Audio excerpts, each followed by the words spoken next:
Сайн байцгаана уу эрхэм мөндөд сонсогчдоо. Та бүхэнд энэ өдрийн мэндийг хүргэе. Санхүүгийн засгийн их сургуулиас эрхлэн явуулдаг Poolcast EP.4 маань 4-р дугаар эхлэхэд бэлэн болсон байна. Энэ удаагийн маань дугаарт эрх зүйн тэнхимийн эрхлэгч Оюун багш, эрх зүйн тэнхимийн ахлах багш, хашвагч нар оролцож байна. Та бүхэндээ энэ өдрийн мэндийг хүргэе. За, сайн байна уу? Сайн байна уу? Өнөөдрийн дугаартаа бид бүгд санхүүгийн засгийн их сургуулийн эрх зүйн бакалаврын зэрэг олгох хөтөлбөрийн талаар ярилцах болно.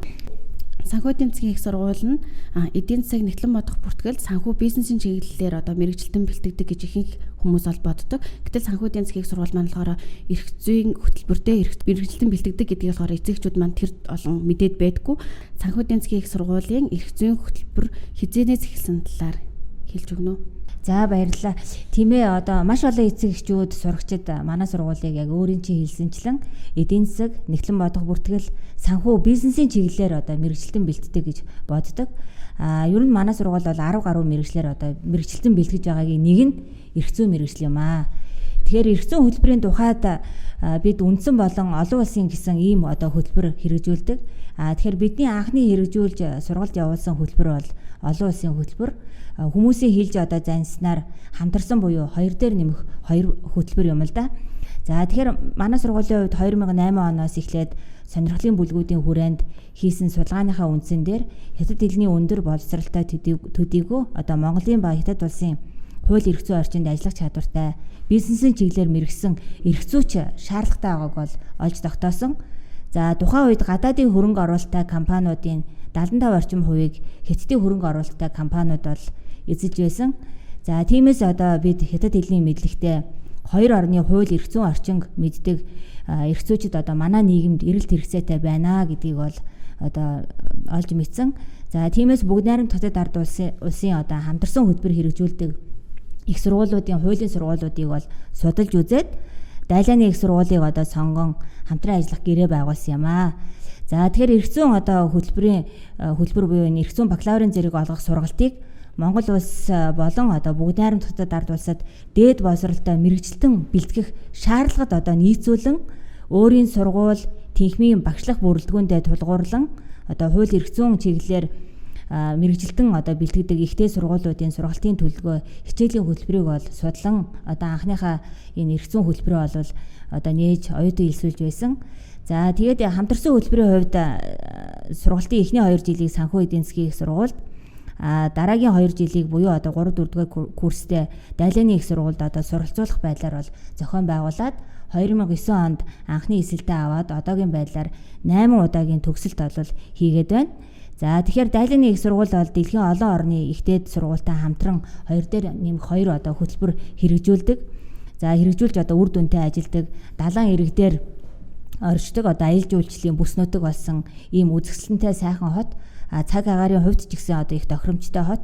Тэгэхээр дайлааны их сургууль бол энэ хотод бол байрладаг ийм сургууль байгаамаа. Тэгэхээр нэгэнт манай оюутнууд гадаад улсад ингээ хамтарсан хөтөлбөрөөр суралцж байхдаа бас орчны хувьд ийм доклог сайхан орчинд бас суралцах нь бол тэр суралцж байгаа хүмүүстэй их сайхан тийм дурсамж сэтгэгдэл үлдээдэг. Тэгэхээр оюутан нас гэдэг бол хүнд хамгийн хөгжилтэй баяр баясгалантай ийм цаг мөч байдаг учраас бид бас энэ сайхан орчинтой хотыг сонгон энэ хотод оршдог дайлааны их сургуулийг сонгон хамтарсан хөтөлбөр хэрэгжүүлсэн. Тэгэхээр өнөөдрийн манай энэ ярилцлаганд сууж байгаа манай тэнхимийн ахлах багш хашиж гисэн дайлан хотын тухай бол их сайн мэднэ. Яагаад тэгэхээр хаш багш бол өвөр Монголын их сургуульд хууль зүйн докторийн зэрэг хамгаалсан. За, тэгээд хөх хотод сурч явах үедээ бас дайлан хот руу аялан тэнд суралцж байгаа хамтарсан хөтөлбөрөөр суралцж байгаа оюутнуудтайгаа уулзаж бас хотын талаар сургуулийн талаар мэдээлэл авч исэн хүний хувьд дайлан хот ямар хот вэ гэдэг дээр бас өөрийнхөө сэтгэлийг хуваалцах байхаа гэж бодож байна. За, баярлалаа. Ер нь бол өвөр Монголын их сургууль би суралцж байгаа хугацаанд бас нэг 4 жилийн хугацаанд хятад хэл дээр суралцсан. Тэгээд хятад хэл дээр суралцаад хууль зүйн ухааны докторийн зэрэг хамгаалж авах явцдаа бас манай оюутнууд шавнар маань Дайлан хотод бүгд найрамд хятад улсын Дайлан хотод дайлааны их сургуульд хууль зүйн чиглэлээр суралцаж байсан. Тэгээд энэ дээр очиод явхад бол тухайн Дайлан гэдэг хот маань өөрөө худалдааны маш том бүс нутаг гэж тооцогддог. Тэгээд аюул олон ийм гадны жуулчд ирдэг. За, ер нь бол тухайн орчинд болохоор худалдааны чиглэлээр хууль эрх зүйн хүрээндх асуудлуудыг бол энэ гадаад хэл дээр хятад хэл дээр ингээд судлах нь эргээд Монгол улсад орж ирээд гадаадаас орж иж байгаа хөрөнгө оруулалттай хитэн компаниудад бас ажиллах юм болцоо таатай нөхцөл байдлыг бүрэн сайн хангаж байгаа гэж үзэж байгаамаа. Тэгээ тухайн орчны хувьд бол ерөнхийдөө манай оюутнуудын байгаа газар бол маш тоглог, айгүй цэвэр цэмцгэр. За мөн нэг аялал жуулчлал хөгжсөн учраас тухайн очинд хүмүүс маань айгүй соёлтой боловсон, илүү их өндөр сэтгэл бас төрсэн байгаа. За баярлалаа. За тэгээ бид хамтарсан эрх зүйн хөтөлбөр хэрэгжүүлсэн туршлага дээрээ үндэслээд 2014 оноос үндсэн хөтөлбөрийг бол эхлүүлсэн. За ер нь одоо бид эрх зүйн бакалаврын боловсролын агуулга, сургалтын орчны нийтлэг шаардлагын хүрээнд эдийн засаг, нэхлэн бодох бүртгэл, санхүү, хөрөнгө оруулалт, хүний нөөцийн менежмент, бизнесийн удирдлагын хичээлүүдийг судалсан. За бизнесийн үйл ажиллагааг олон улсын болон дотоодын эдийн засгийн зах зээл дээр эрх зүйн хувьд эрсдэлгүй одоо зохион байгуулах ийм мэдлэг чадвар бүхий бизнесийн чиглэлээр мэргэсэн эрх зүйч одоо бэлтгэе гэдэг шийдэлээр одоо үндэслэн сургалтын төлөвлөгөөгөө боловсруулсан. За ер нь бол бид одоо бизнесийн байгууллага буюу тийм ээ ажил олгогчийн шаардлагыг хангасан эдийн засаг эрх зүйн мэдлэгтэй эрх зүйчдийг бэлтгэх юм бол эдгээр мэргэжилтнүүд маань одоо Монгол улсын нийгэм эдийн засгийн хөгжилд тодорхой хувь нэмрээ оруулах нь одоо гарцаагүй юм аа гэсэн одоо ийм зорилго чиглэлийн үндсэн дээр үндсэн хөтөлбөрөө эхлүүлсэн бөгөөд одоо бидний хувьд 3 дахь төгсөлтөө хийгээд байгаамаа. За тэгэхээр одоо эхний асуултанд буюу тийм ээ манай сургууль бол нэхлэн бодох бүртгэл санхүү бизнесийн чиглэлээр мэргэжилтийн бэлтгэхээс гадна бас эрх зүйн одоо мэргэжлэр эрх зүйн бакалавр олгодог ийм үндсэн болоод олон улсын хамтарсан хөтөлбөртөө гэдэг асуусан асуултанд бол одоо хариуллаа. За баярлалаа. Одоо бусад ихтэй сургуулиуд маань болохоор эрх зүйн мэргэжлэр одоо олон ихтэй зүйн сургуулиуд болохоор мэргэжилтэн бэлтгэж гаргадаг. Санхүү эдийн засгийн их сургуулийн эрх зүйн хөтөлбөрийн онцлог давуу тал нь юу вэ? За тэгэхээр энэ жилийн хувьд бид үндсэн хөтөлбөр, хослсон хөтөлбөр, хамтарсан хөтөлбөртэй оюутан хэлсүүлнэ. За тэгэхээр манай сургуулийн эрх зүйн хөтөлбөрийн онцлог нь одоо юу юм бэ гэхээр би бас товчхон хэлье л гэж бодож байна л да. Тэгэхээр гол онцлог нь бол бид одоо эдийн засаг, бизнес, технологи суурьтай эрх зүйчдийг одоо бэлтгэдгээр онцлог гэж хэлж болох юм. За ер нь бид одоо төгсөгчдөө нийгмийн харилцааны хөгжлийг тодорхойлох хоёр гол хүчин зүйл болох эрх зүй, эдийн засгийн хамаарлын мөн чанарыг одоо танин мэдэж, эдийн засгийн уялдаа холбоог амьдралд одоо хэрэглэх. За тэгээ компани, бизнесийн байгууллагын одоо тайлан тэнцэл уншаад ойлгох ийм мэдлэг чадвартай. Тэгээд одоо үр ашигтай технологийн бүтээгдэхүүнийг ажилдаа хэрэгжүүлж чаддаг, технологийн үндсийг мэддэг ийм л одоо мэргэжилтнүүдийг бол бэлтгэхийг одоо зорин ажилдаг. За тиймээс манай сургалт нь эдийн засгийн салбарын хувийн эрх зүйг олсон мэдлэгийг хамрах төдийгүй нэхлэн бодох бүртгэл, санхүү, хөрөнгө оруулалт, бизнесийн удирдлагын үндсэн одоо суурь хичээлүүдийг судлахын зэрэгцээ тодорхой чиглэлээр гүнзгийрүүлэн одоо мэрэгшин судлах юм боломжтой байдаг. Тухайлах юм бол гэрээний эрх зүйгээр мэрэгсэн сурж болно. Олон улсын төслийн санхүүжилтийн эрх зүйгээр өрсөлдөөний эрх зүй, хөрөнгө оруулалтын эрх зүй, хөрөнгийн зах зээлийн эрх зүй, бизнесийн эрх зүй гэх мэт одоо чиглэлээр оюутан өөрөө сонирх юм бол одоо энэ сонирхсан мэргэжлэрээ одоо илүү мэрэгшин суралцах боломжтой ийм л хөтөлбөрийг одоо санал болгодог. Үүгээрээ манай эрх зүйн одоо хөтөлбөр бол одоо бусад ижил төстэй эрх зүйч одоо мэлтгэдэг бусад сургуулиудын эрх зүйн хөтөлбөрөөс бол ялгаатай гэж одоо миний хувьд бодож байна. Тийм. Тэгээд оюун багшийн хэлсэн дээр яг нэмээд бас нэг хэлэхэд бусад ихтэй сургуулиудын эрх зүйн мэргэжлэр бэлтгэж байгаа нь болохоор яг нэг хууль эрх зүйн чиглэлийнхээ ерөнхийдөө гол төлхөө авч үзэж байгаа. Тэгээ манай санхүү эдийн засгийн их сургуульд эрх зүйн тэнхимийн эрх зүйн хөтөлбөрийн онцлог нь болохоор яг санхүүгийн тайлан тэнцэтгэлтэй холбоотой асуудлууд дээр ингээд хуульч эрх зүйчд маань жишээ нь одоо практик дээр байгаа өмгөөлөгч нар байна. За цагдаагийн байгууллагын ажилтнан, хэрэг бүртгэх мөрдөн байцаагчийн ажилтнан байна, прокурорууд байна, шүүгч нар байна. Энэ эдийн засгтай холбоотой гэмт хэрэг болон эдийн засгтай асуудлууд дээр нөө санхүүгийн тайлан тооцоог уншиж чадахгүй асуудлууд гарч ирэх гэдэг. Тэгээ энэ дээр манай эрх зүйн хөтөлбөрийн оюутнууд бол илүү давуу байдлыг бол за энэ ихтэй сургуулиудын хооронд гарсан моктрологд тэмцээн дээр бол бас давуу анх удаага оролцсон гэхэд бас яг 2 дугаар байранд орох ийм өндөр амжилт үзүүлсэн байгаа. Тэгээ энэ нь бол манай хөтөлбөрийн бас бусад сургуулиудаас онцлох, ялгарах гол давуу тал болж байгаамаа. Эрх зүйч, хуульчийн мэргэжлийн үйл ажиллагаа буюу энэ мэргэжлийн хүмүүс яг юу гэдэг вэ?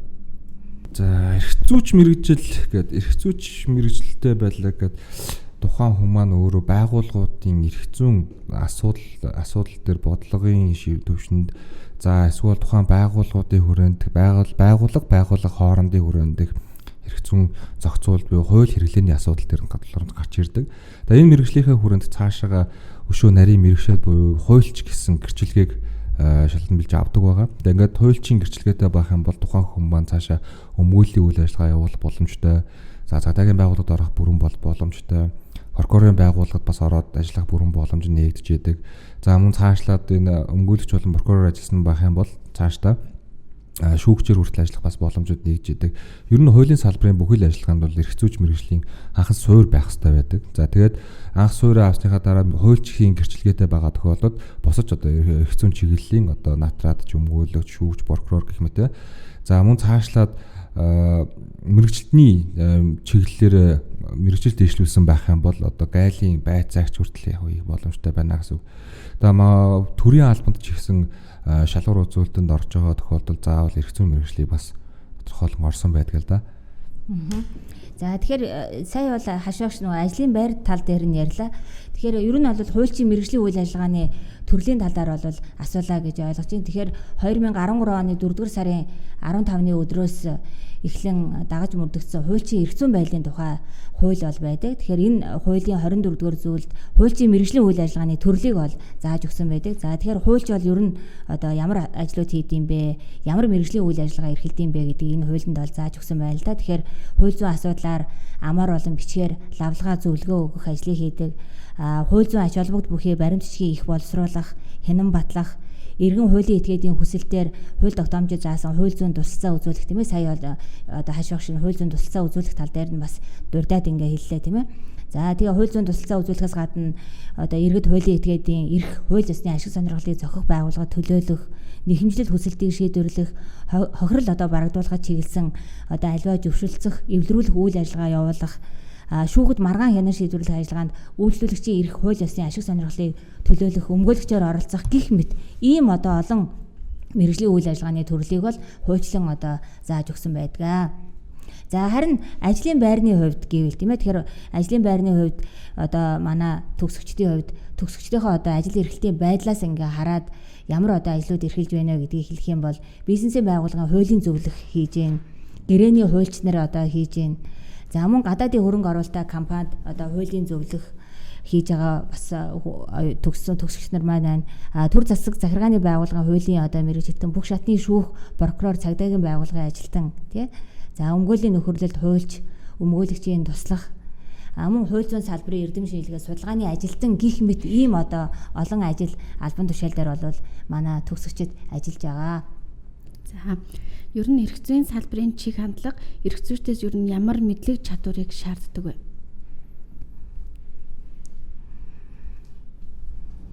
За тэгэхээр ер нь эрх зүйн салбарын чиг хандлага эрх зүйчдээс маш олон мэдлэг ур чадварыг бол шаардж байна л да. Тэгэхээр зүгээр эдгээр шаардлагуудыг одоо товчлоод хураангуулад хэлэх юм бол нэгдүгээрт энэ мэргэжлийн мэдлэг чадварыг бол шаардж байна. Тэгээ аль нэг мэргэжлэр одоо аль нэг чиглэлээр одоо сайн мэргэжхийг бол шаардж байна. За тэгээд цаашлах юм бол салбар дундын мэдлэг бол бас хэрэгтэй. Тэгээд өшөө одоо нэмж хэлэх юм бол орчин үеийн хуульчид тийм ээ эрх зүйн салбарын чиг хандлага бол эрх зүйч хуульчдаас энэ сошиал платформуудыг одоо идэвхтэй ашиглах тийм ялангуяа энэ харилцааны ур чадварыг бол шаардж байна. За мөн одоо дизайн сэтгэлгээ гэдэг зүйл сүүлийн үед нэлээд шаардлагатай болж байна. Дизайн сэтгэлгээ түүнийг ашиглах чадвар бол эрх зүйч хуульч хүнд зайлшгүй байх ёстой нэг ийм одоо чадвар болж байна. Яагаад гэхээр дизайн сэтгэлгээ нь бол үйлчлүүлэгчдийнхээ хэрэгцээ шаардлагыг одоо хангаж байгаа эсхийг ойлгох, тодорхойлох, тийм ээ өөрийнхөө ажил мэргэжлээ сурталчлах. За ер нь нэг үгээр хэлэх юм бол хууль зүйн салбарын технологи үйлчлэгийг одоо хүмүүстээ одоо холбож өгөхөд бол энэ дизайн сэтгэлгээ бол шаардлагатай. За тэгээ дараагийн нэг шаардаад байгаа одоо эрх зүйн салбарын чиг хандлага тийм ээ эрх зүйчдээ шаардаад байгаа нэг чадвар бол технологийн бүтээгдэхүүнийг ажилдаа хэрэгжүүлж чаддаг байх, технологийн үндсийг одоо мэддэг байх ийм одоо ур чадваруудыг бол шаардаад байна гэж одоо хэлж болох юм аа. За тийм энэ дээр технологийн үндэс дээр бас ярихад нөгөө эрх зүйн салбар маань өөрөө бусад бүх салбаруудтайгаа уялдаж олж явж яадаг. За тэгээ энэ дээр болохоор тухайн салбарын ямар онцлог байна гэдгийг бас онцлог зохицуулалт байна. Тэр зохицуулалт нь яаж зохицуулагдж байна, эрх ашиг нь яаж хамгаалагдж байна гэдгийг тухай бүрээр нь гарч ирдэг байна. Жишээ нь одоо шинэ оюуны өмчийн асуудал гарч ирж байна тийм ээ. Тэгэхээр оюуны өмчийн асуудал гэдэг нь оюуны өмч гэдэг яг юу вэ гэдгийг тодорхойлох шаардлагатай болно. Оюуны өмчийн асуудлыг хэрхэн хамгаалах вэ? Оюуны өмчийг хэрхэн хэрэгжүүлэх вэ? Оюуны өмчийг хэр гаргаж ирэх вэ? За бүр цахим орчим цаашлаад одоо энэ цахим орчим гэдэг юм бол аюу хүчтэй төрөн орж ирж байгаа. Тэгээ энэ цахим орчиндх асуудал дээр оюуны өмчийг хэрхэн хамгаалах вэ гэдэг асуудлууд гарч ирдэг. Гэх мэт одоо шинэ бусад ийм салбарын чиглэлүүдтэй бас аюу хуйлдаж гарч ирж байгаа байгаа. Эрх зүйн мэргэжлийн оюутнуудын одоо суралцах хугацаанд гаргасан томоохон амжилтуудаас дурдвал За тэгэхээр манай оюутнуудын хувьд бол нийгмийн одоо маш их идэвхтэй. За мэрэгч одоо өөрийнхөө суралцж байгаа энэ эзэмших одоо мэрэгчлэлтэйгээ холбоотой олон уралдаан тэмцээнүүдэд одоо оролцдог.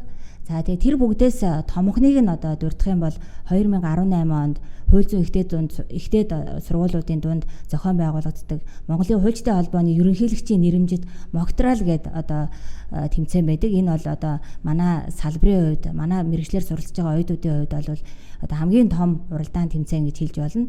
За тэгээ энэ уралдаан тэмцээнд манай сургуулийн одоо баг анх удаага бол оролцсон. За тэгээ бид одоо анх удаага оролцоод иргэний шүүхийн мэтгэлцээний тэмцээнд бол 2 дугаар байр эзэлсэн. Тэгэхээр энэ бол бидний хувьд одоо мэргэжлийнхаа тэмцээн уралдаанд амжилт үзүүлсэн хамгийн том одоо амжилт гэж хэлж болно. За дараа нь 2019 онд Монгол Улсын их сургуулийн хууль зүйн сургуулиас зохион байгуулагдсан энэ эрх зүйн шүүхийн мэтгэлцээнд нийтдээ нэг 7 баг одоо өрсөлдсөн. За энэ одоо шүүхийн мэтгэлцээнд манай сургуулийн баг 2 дугаар байрт шалгараад иргэний шүүхийн мэтгэлцээний тэмцээнд оролцсон одоо 3 оюутан маань гуруула байр эзэлсэн. За нэг оюутан бол 1-р байр, 2-р өөр нэг оюутан 2-р байр, за ингээ 3-р байр ингээ 3 оюутан бол гуруула байр эзэлсэн. За мөн 2019 онд Мойсо хууль зүйн сургуулиас зохион байгуулагдсан олон улсын хүмүүнлэгийн эрх зүйн одоо мэтгэлцээнд манай сургуулиас оролцсон одоо баг 2 дугаар байрт шалгарсан. За мөн хувийн дүнгээр бол 2 дугаар байрт одоо шалгарсан. Тэгэхээр энэ тэмцээн бол гадаад хэл дээр англи хэл дээр одоо зохион байгуулагддаг суралцж байгаа оюутнаас хэлний одоо чадварыг бол шаарддаг ийм томоохон уралдаан. Тэгээ энэ уралдаанд бол манай баг 2 дугаар байрт шалгарсан нь бол бас том амжилтаа. За мөн 2019 онд Бурятийн их сургуулиас зохион байгуулсан залуу судлаачдын олон улсын эрдэм шинжилгээний хуралд одоо манай 2 оюутан оролцож англи хэл дээр бол илтгэл хэлэлцүүлсэн. За тэгээд оролцсон одоо энэ олон улсын эрдэм шинжилгээний хуралдаа бол тусгай байр одоо эзэлсэн. За гих мэтлэнгээр одоо оюутнууд бол энэ дотоодын болон олон улсын шинжтэй уралдаан тэмцээнүүдэд амжилттай оролцож одоо байр эзэлж байгаа нь бидний бас сургалтын чанар тий оюутнуудын маань хичээл зүтгэл ингээд энэ бүгдийг одоо харуулсан ийм үзүүлэлт юм аа. Тэгэхээр бид бол одоо суралцж байгаа оюутнууд за сургалтыг одоо зохион байгуулж байгаа багш нараа одоо бас энэ тэмцээн уралдаанаараа чанар чансааг нь үнэлэх юм боломж бол гардгаа. Санхүү эдийн засгийн их сургуулийн эрх зүйн мэргэжлэр одоо элсэн суралцахад одоо ямар болцол шалгуурыг хангасан байх ёстой вэ? Тэгэхээр манай санхүү эдийн засгийн их сургуулийн эрх зүйн одоо хөтөлбөрт элсэн суралцж байгаа сурагчдын хувьд мэдээж хэрэг сургуулиас одоо батлан гаргасан тийм ээ зархлын тушаалаар баталсан элсэлтийн журмыг бол одоо уншиж сайтар танилцах хэрэгтэй. За энэ одоо журман дээр бол эрх зүйн хөтөлбөрт элсэхэд ямар шалгуур тавьдгийг, ямар мэрэгчлэр цаашаа чиглэх үү гэдэг ингээ бүгд байгаа учраас тэндээс бол харж болно.